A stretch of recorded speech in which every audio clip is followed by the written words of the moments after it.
মুন্সিগঞ্জের মীরকাদি মৎস্য আড়ত থেকে ইলিশের বাজারের পরিস্থিতি জানাতে যুক্ত হচ্ছেন সহকর্মী শুভ ঘোষ। শুভ, মীরকাদি আড়তে ইলিশের সরবরাহ কেমন দেখছেন?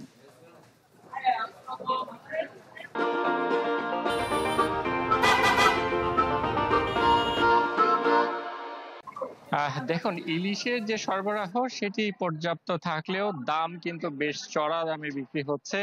আজকে আমরা মুন্সিগঞ্জ শহরের যে মাছের বাজার রয়েছে সেখানে এসেছি। সেখানে দেখেছি যে ইলিশ কিন্তু সর্বনিম্ন ছোট আকারের যেসব জাটকা রয়েছে সেগুলো কিন্তু 500 টাকা কেজি দরে বিক্রি হয়েছে।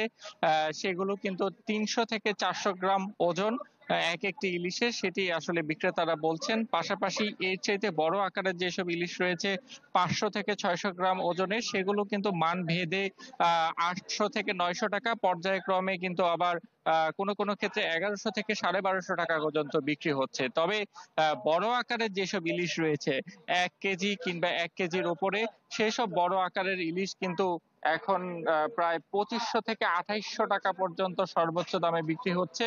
এবং এই যে বড় আকারের যেসব ইলিশ আমরা দেখতে পাচ্ছি, সেসব ইলিশের চাহিদা কিন্তু বেশ অনেকটা বেশি, এবং চাহিদা বেশি থাকার কারণে কিন্তু দামটাও বেশ চড়া।